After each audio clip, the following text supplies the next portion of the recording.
89.3 FM, your preferred wholesome radio.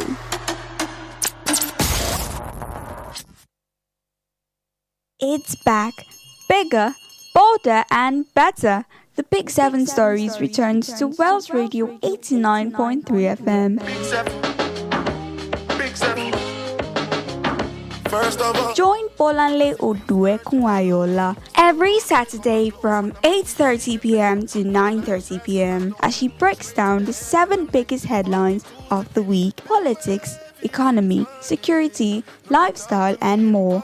Plus, in our special segment, I Report, we dig deeper into one headline with expert insights and the voices of everyday Nigerians. Don't miss the comeback of the Big Seven Stories every Saturday from 8:30 p.m. only on Wells Radio 89.3 FM, the wholesome radio station. Talk to me in public, I'm in a different place.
Hello there, and welcome to the Big Seven Stories on Wells Radio 89.3 FM. Studio time check says it's 33 minutes gone past 8 p.m. today, the 14th day in March of 2026. I bid you welcome, welcome, and welcome. It's another evening for us to talk about the 7 stories that everyone has been talking about all through the week, the news that shakes the nation, the events that are shaping our world.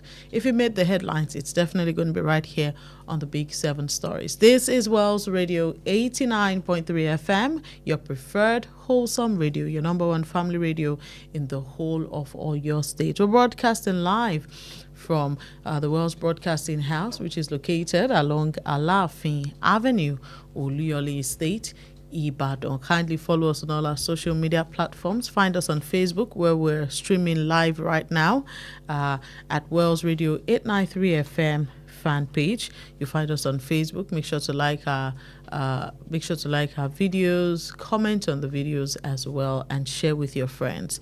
Also find us on other social media platforms. Find us on Instagram, TikTok, and X at Wells Radio 893. Also, you listen to us via our website, www.wellsradio893.com. That's how you can listen to us. If you don't have your radio or you're out of town, you can always take us with you. Welcome once again to the Big 7 Stories on Wells Radio 89.3 FM. It's time for us to explore some of the stories that made the rounds over this week, this past few days. And so let's get into the Big 7.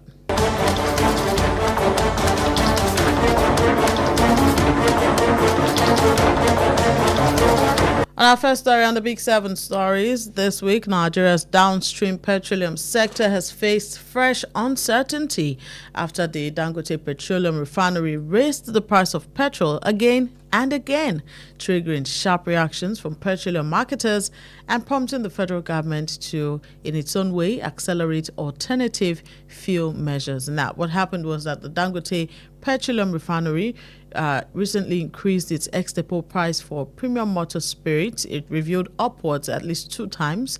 Currently stands at 1,175 naira per litre, and we see what it's been. It's it came from about 800 and something to 995 naira per litre, and then to 1,175 naira per litre. This is part of a series of revisions in the refinery's pricing template due to the market volatility. We all know what's going on with Iran. We explained it here on the Big Seven Stories last week, and how it affects the price of crude oil across the world. Now, these adjustments have, of course, raised concerns among marketers, transport operators, and basically everyday Nigerians. And some people are warning that higher fuel costs would also trigger increases in the prices of goods and services nationwide, which we are already seeing. Prices of goods and services, prices of transport is already getting high. Now, this development has also intensified debate within the petroleum marketing sector over the future of fuel imports into Nigeria. Apparently, at the moment, it's only the Dangote refinery that can, import fuel into the country, and some marketers are arguing that this restriction on petrol imports fine is designed to prioritize local refining, but it could create a near monopoly situation and limit competition in markets, and as such, whoever holds the monopoly can increase the prices as they want, and Nigerians will be at their mercy. On the other hand, some are supporting this policy. They are saying that strengthening domestic refining capacity could reduce Nigeria's reliance on imported fuel, and in that way also conserve foreign exchange. But the regulators have confirmed that the government has prioritized locally refined petrol supply, and so they have suspended the issuance of new fuel import licenses while assessing the domestic production capacity, and that is a lot. There's been conversations about that all through this week. Even here on Wells Radio 89.3 FM, many of our callers, people have called on our shows, to say that the problem is not the government wanting to strengthen the domestic refining capacity, but the problem is who is refining, in Nigeria, who's the sole refiner in Nigeria, and that leaves us with the Dangote, refinery, which is not government owned, but is owned by an individual.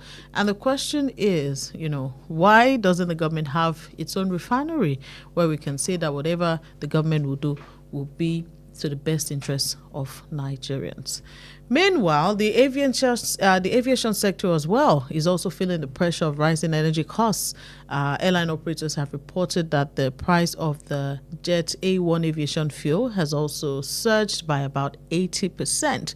And of course, this has increased operational costs, and there are concerns about potential increases in airfares for passengers. You recall that throughout last year, the conversation was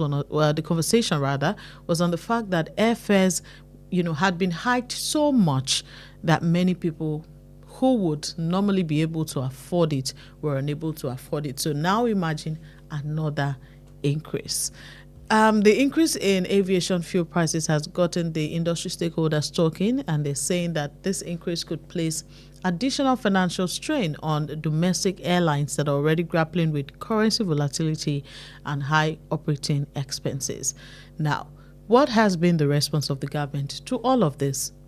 While there have not exactly been direct responses, President Bola Tinubu this week ordered the deployment of 100,000 compressed natural gas conversion kits, that's the CNG conversion kits, nationwide within the next 2 to 3 weeks.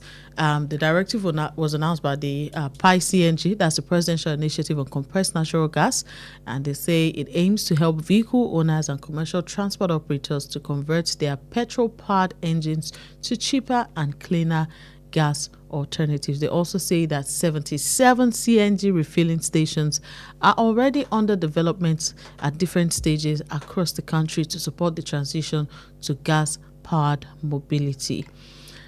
This administration had, from the onset been talking about the CNG, and trying to get people to convert their petrol engines to CNG-powered engines, CNG-powered cars.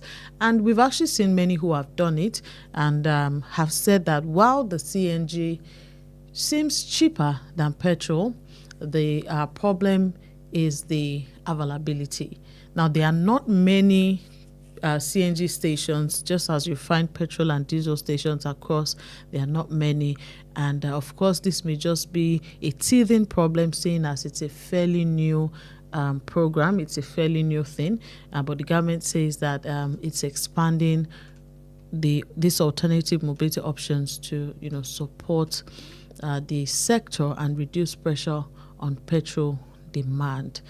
Nigerians are still complaining about how the increase in the fuel costs are affecting them, as well as the uncertainty of what's going to happen in the coming weeks.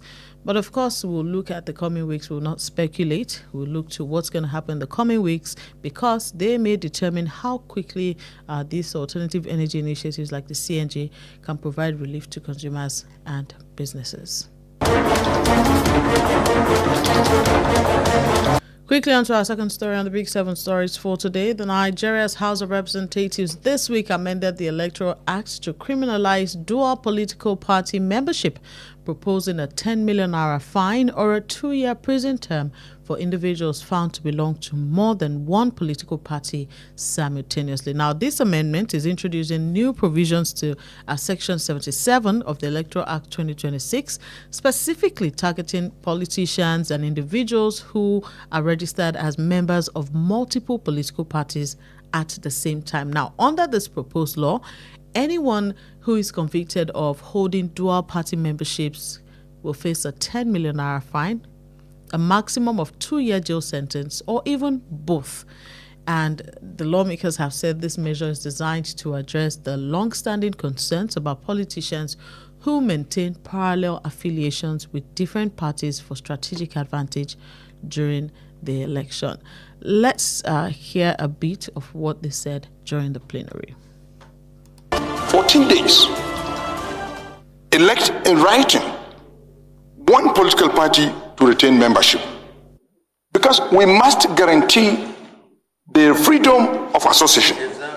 Then failure to make such election shall render that person ineligible to participate in the primary election of any political party for that electoral cycle. This law must be clear on this process. Otherwise, the lawyers within that 21 days gap, they will stop primary elections of any political parties.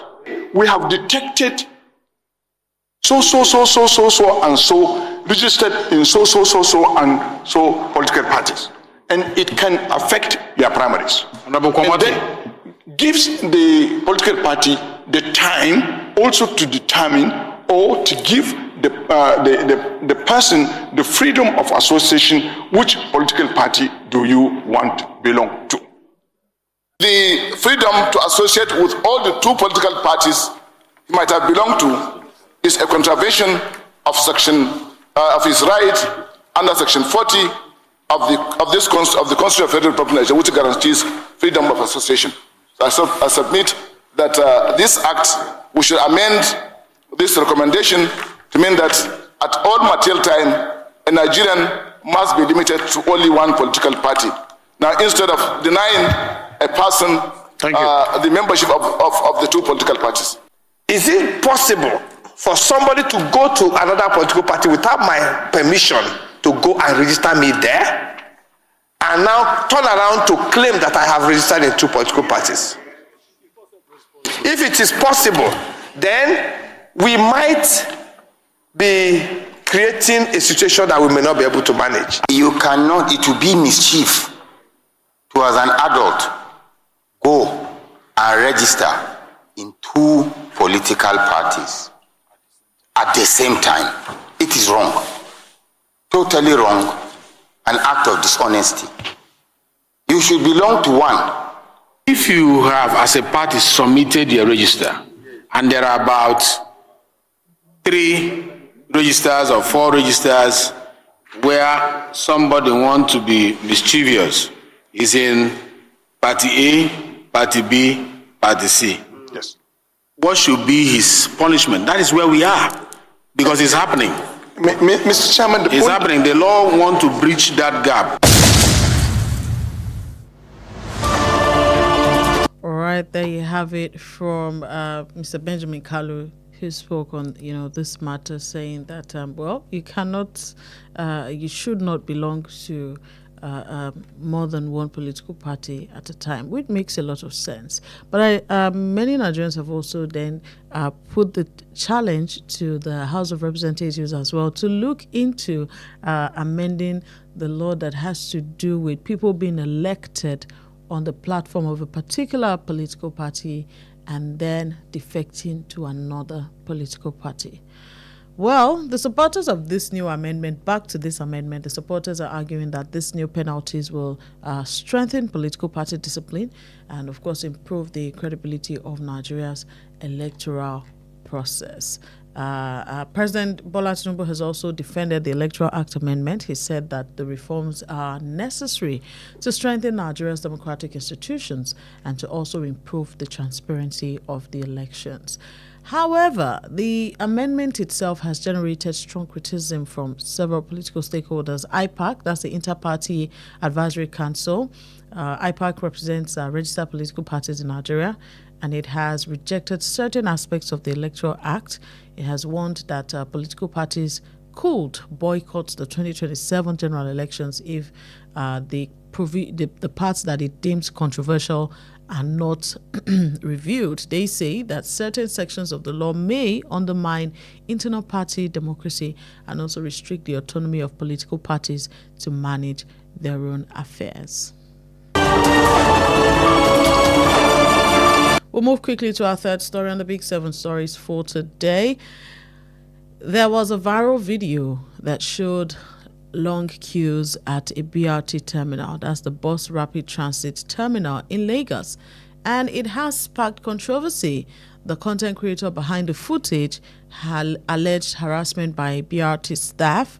And Nigeria's data protection regulator has also issued a new warning. How did this controversy start? It started after a Lagos-based TikTok creator at Dark Skin Nadella posted videos documenting long queues and what she described as a shortage of buses at the Ikorodu BRT terminal. In these clips, you could see people waiting in long lines early in the morning, and she even claimed that some of these passengers waited more than 2 hours before boarding buses to Lagos Island. She said she leaves her house around 5:30 in the morning to arrive at the terminal before work, but she still encounters very, very heavy congestion due to the high commuter demand and limited bus availability. So what really happened was that she was making another such video, one of these, during the week, and tensions escalated. She said the man confronted her and threatened her after noticing himself in the footage. She said another person attempted to seize her phone during the confrontation, and what they could be heard saying was, don't film me. I don't want you to film my face, and all of that. And it's generated a lot of conversation online about the shortage of BRT buses. Is Lamata, who is responsible for the BRT buses in the first place? What is Lamata doing? Lamata is the Lagos Metropolitan Area Transport Authority, and they are the ones that regulate the BRT system. And they responded to the incident. They explained that operational policies restrict certain forms of filming within the transport system. They said that someone had initially tried to communicate that policy to the lady and that the situation may have been misunderstood. Well, along with this online debate, the Nigeria Data Protection Commission, as the NDPC, has also issued a warning to social media content creators about filming unsuspecting members of the public.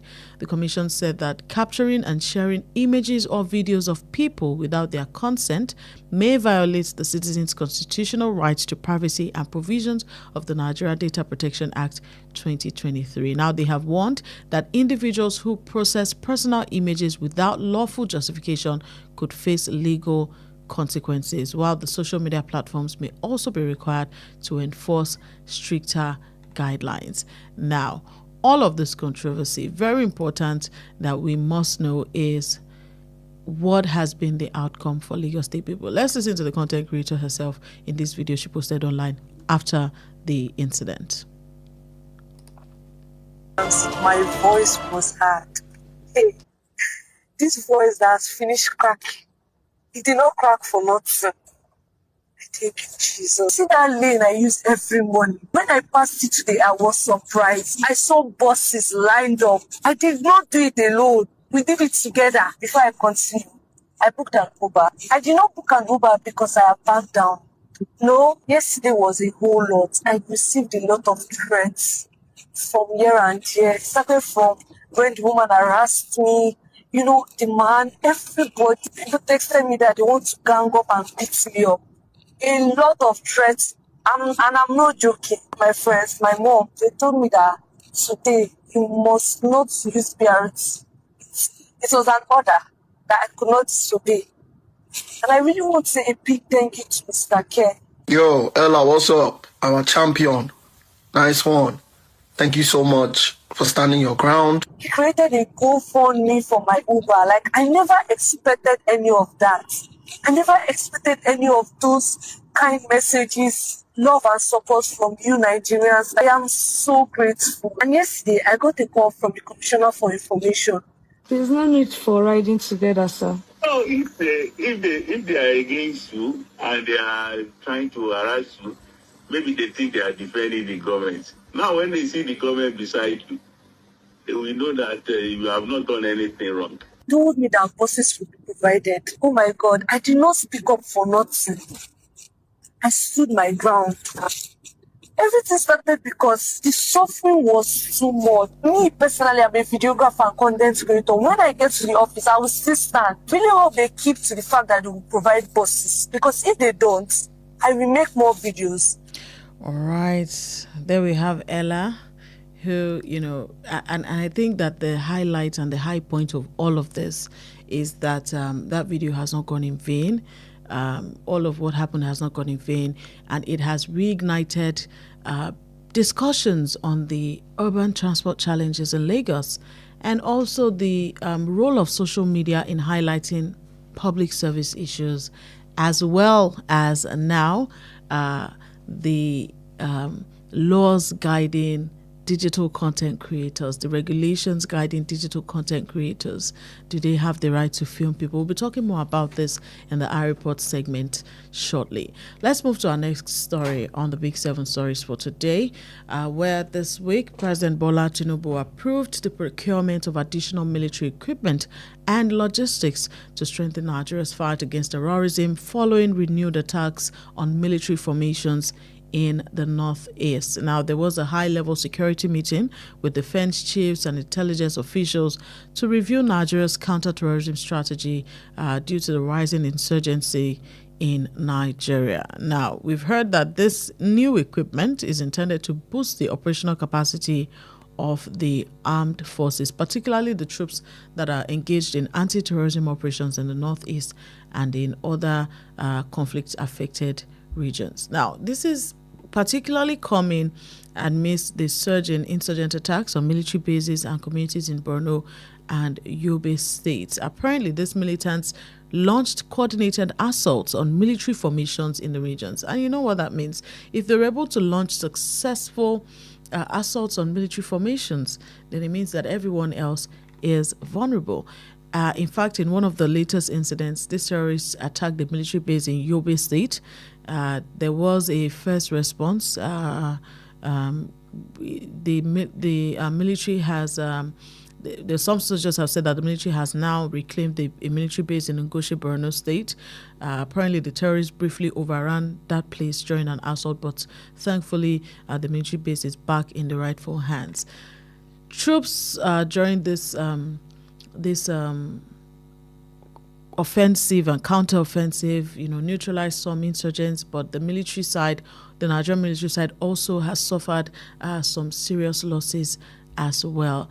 And the Ministry of Defense has also, summoned service chiefs for emergency consultation to review their operational strategies and strengthen coordination among the armed forces. But the question on the lips of many analysts across Nigeria, on social media, on radio shows and TV shows, is this question.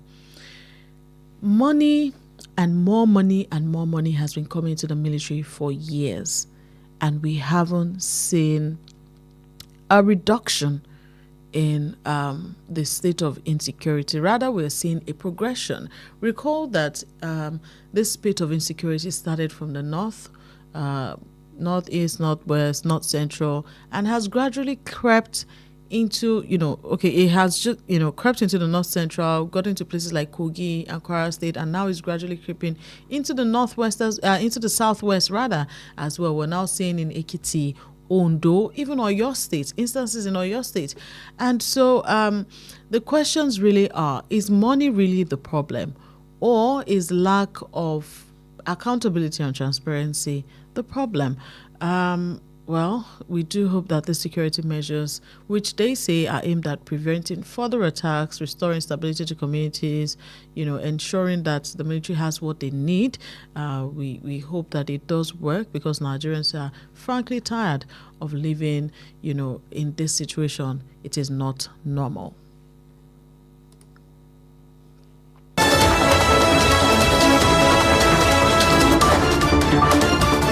Moving on to finance real quick on our fifth story on the Big 7 stories for today. The Central Bank of Nigeria this week issued a new directive requiring banks and other financial institutions to deploy automated anti-money laundering systems as part of efforts to strengthen the country's fight against financial crimes. Now, this new rule is contained in a circular dated March 10, 2026. It's titled Issuance of Baseline Standards for Automated Anti-Money Laundering Solution for Financial Institutions in Nigeria. Now, under this guideline, deposit money banks, I refer to them as DMBs, are required to fully implement automated AML monitoring systems within 18 months, while other financial institutions, including your fintech companies and payment service providers, have up to 24 months to comply. Now, this directive applies to banks, mobile money operators, international money transfer operators, and generally any licensed financial institution that is operating under the supervision of the Central Bank of Nigeria.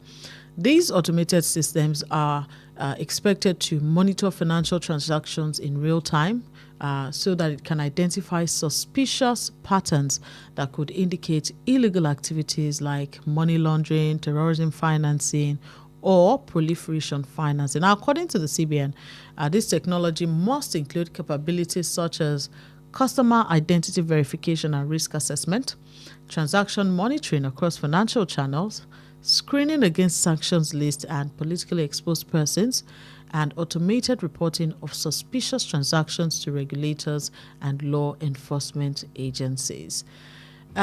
We can see that this is a shift from manual compliance processes which we have had towards technology-driven monitoring systems. This is which is good in its own way, because it will be capable of analyzing large volumes of financial transactions quickly and to a certain point accurately. So we're hearing that some of these new systems may also incorporate artificial intelligence and machine learning tools to help improve fraud detection and also to identify unusual financial behavior in real time. Is that a good thing? It is. Financial analysts have said that this new framework could strengthen Nigeria's financial crime prevention architecture and also align the country with global anti-money laundering standards. However, these same experts have also noted that these banks and fintech companies may face significant implementation costs as they move to upgrade the technology infrastructure and compliance systems to meet the new requirements.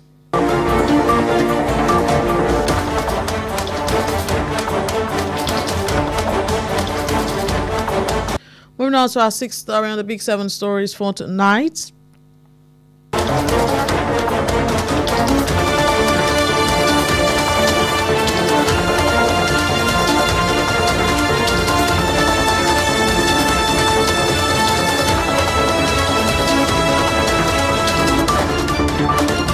Apologies, we move on to the foreign scene on our sixth story on the Big Seven Stories for tonight. The war involving Iran, the United States, and Israel has intensified.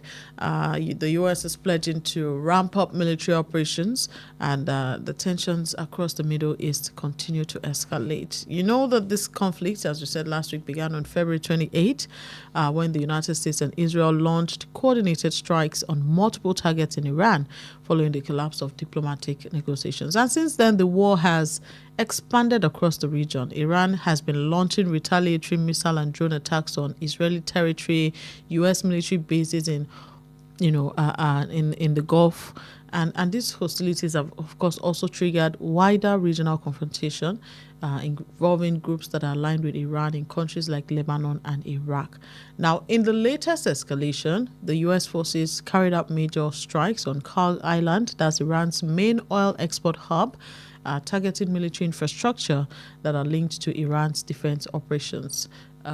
President Donald Trump, while speaking over the week, said that American forces had obliterated several Iranian military targets, and he even went to warn. He went further to warn that more strikes could continue if Iran continues to threaten shipping routes in the Persian Gulf, especially the Strait of Hormuz. But Iran, on the other hand, has warned of retaliatory attacks against U.S.-linked energy infrastructure and military positions across the region. Now, I mentioned the Strait of Hormuz, which is one of the most critical flashpoints in this conflict. It's a strategic waterway through which a large portion of the world's oil supply passes. And Iran has threatened to block this strait in response to the attack. This move has already disrupted global shipping and pushed oil prices higher. The war has, of course, also resulted in significant casualties across the region. We're hearing that more than 1,400 people have been killed in Iran since this conflict began. The fighting has also spread to Lebanon and some other areas of the Middle East. Also on the U.S. side as well, they've also lost people. On the Israeli side as well, they've also lost people. But generally, world leaders and the international organizations are calling for restraint and renewed diplomatic efforts to prevent these conflicts from expanding further. And this is where I speak to NIDCOM, the Nigerians in Diaspora Commission. Nigerians who are currently in Dubai, in the United Arab Emirates, have been posting on social media to say that they are sort of stranded because other countries have come to evacuate their citizens, but the Nigerian government has not done anything about evacuating its citizens in Dubai. And why that is a problem is that they're stranded. Effectively, they cannot go anywhere. Whenever they try to try to probably book a flight to another place just to get out of that region, once they see their Nigerian passports, the process stalls, the process stops, and they say the only place they can go now, I believe, is Kenya, where you would have to, obviously pay for the flight yourself, and when you get to Kenya, you also pay for the flight back to Nigeria from Kenya yourself. So we're urging NIDCOM to do the needful, the Ministry of Foreign Affairs as well, to do the needful and get Nigerians out of that region.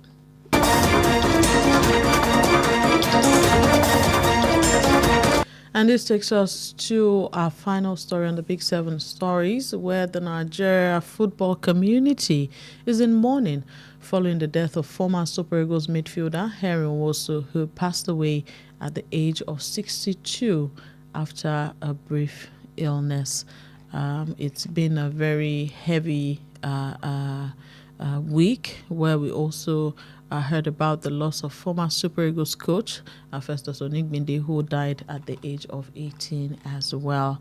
I'll tell you a little bit about Henry Wosu. He was widely regarded as one of the most talented midfielders of his generation and a key figure in Nigeria's golden era of football. He was the youngest member of Nigeria's historic 1980 Africa Cup of Nations winning squad.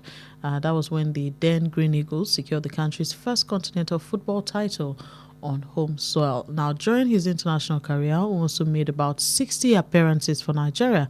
Between 1980 and 1991, he contributed several goals and played in multiple AFCON tournaments as well as the Olympic Games. And the president, Lagos State Governor, have, expressed their condolences to the family and described the former midfielder's passing as an irreparable loss to Nigeria. And, it's been a lot. The passing of both figures within such a short period, of course, is a significant loss for Nigeria's football history.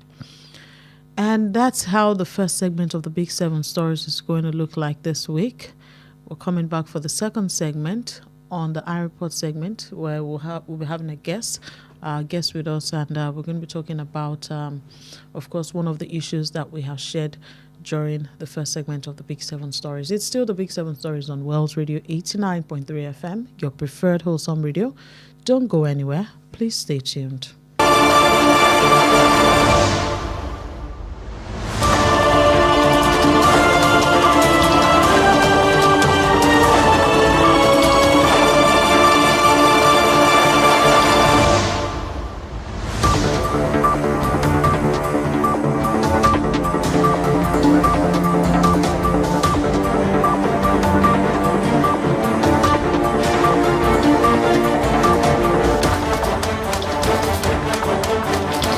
89.3 FM, your preferred wholesome radio. How long will it take you to confirm payment?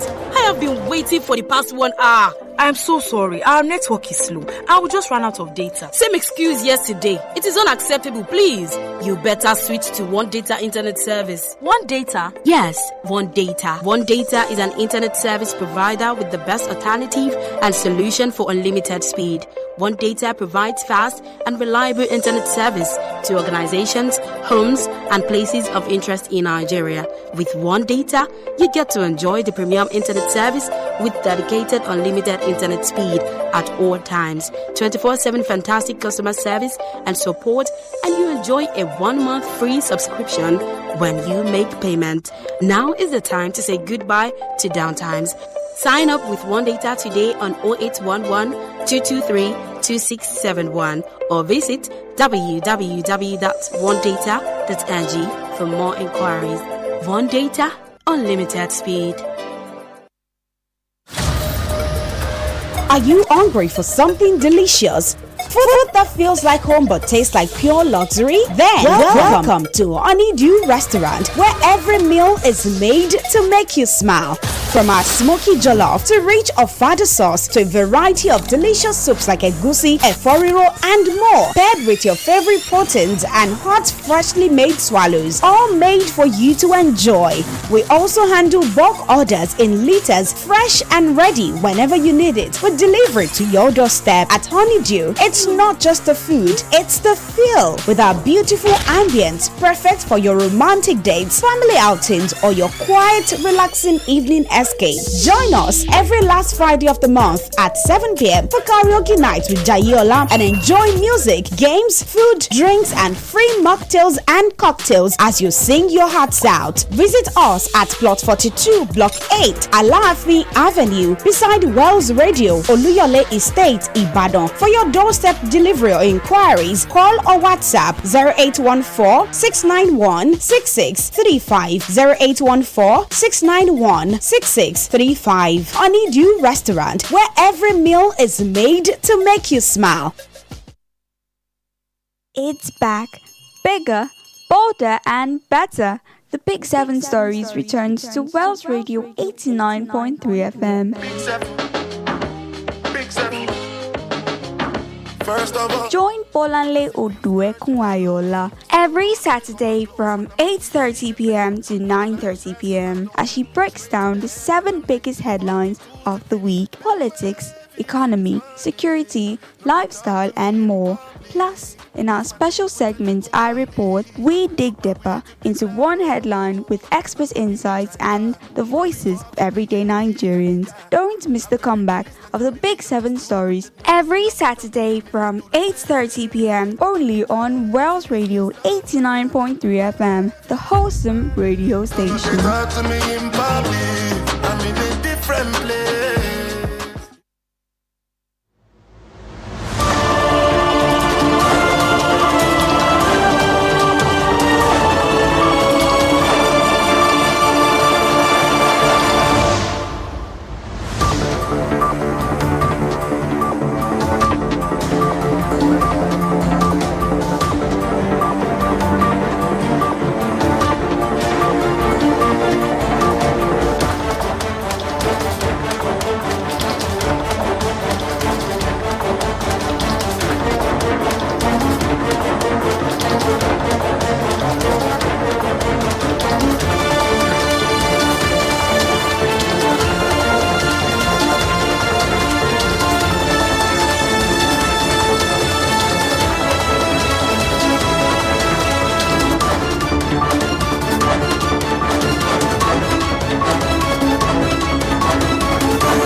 All right, you're welcome back. It's still the Big 7 Stories on Wells Radio 89.3 FM, your preferred wholesome radio, your number one family radio in the whole of Oyo State.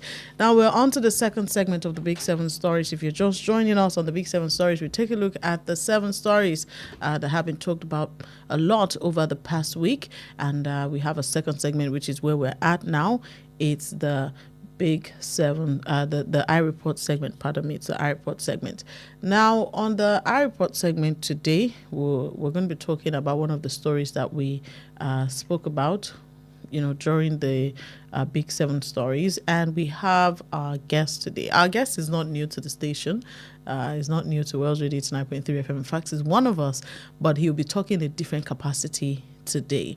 Now, I'll start from the story we're talking about. We're talking about the story of what happened at the BRT in Lagos, where a Lagos-based TikTok creator at Dark Skin Nedela had posted videos documenting long queues of what she described as a shortage of buses at the Ikorodu BRT terminal. But that's not what we're focusing on.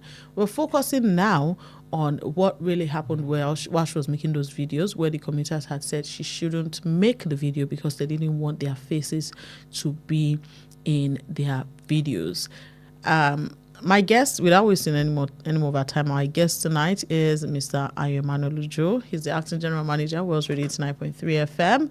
But on the show for tonight, he is. We're going to be having a conversation with him as a content creator, which many of you may not know he is. He has a YouTube page, Daddy's Corner, where he looks into conversation around fatherhood and its challenges in the 21st century. Good evening to you, sir. Good evening, Bola. Thank you for having me. Thank you for joining us on this show. I'm sure many people will be surprised about this side of you if they don't, know it from World Radio 9.3 FM. I know, right? All right. So quickly to what we're talking about. I'm sure you've seen that video by now of the content creator on TikTok. Oh, yes, I have. Okay. Now, I'd like us to talk quickly about the part where, many people had asked her not to show their faces. And now the Nigerian Data Protection, the Nigeria Data Protection Commission, NDPC, has now issued a warning to social media content creators about filming unsuspecting members of the public. They said that capturing and sharing images or videos of people without their consent may violate citizens' constitutional rights to privacy and provisions of the Nigerian Data Protection Act 2023. That's where we're coming from this evening. So my question to you is that as a content creator, do you think that one should ideally get permission from members of the public, especially for lifestyle content creators who probably go into restaurants, film on the streets and the likes? Should you go to people then asking one after the other for their permission, to film, because obviously their faces are going to show in your video? Or is it even is it something that is even obtainable? Is it something that can work? All right, thank you so much, Bola. I mean, technology, we're growing now, and then technology is making everything better, and it's connecting the world. It's important because I'm also a broadcaster and also a content creator.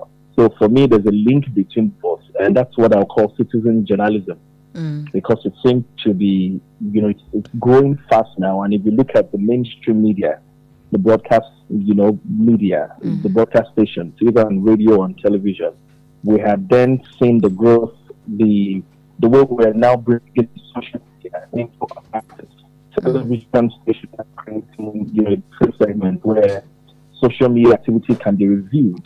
We see in governance where rather than the days when you approach the social media, broadcast certain information, president can conveniently tweet and then to all over. So citizen journalism is actually growing. And so in a situation where citizen journalism is growing, which means where the mainstream media now somehow put a lot of its weight on social media, I'm just thinking how that would work in the long run.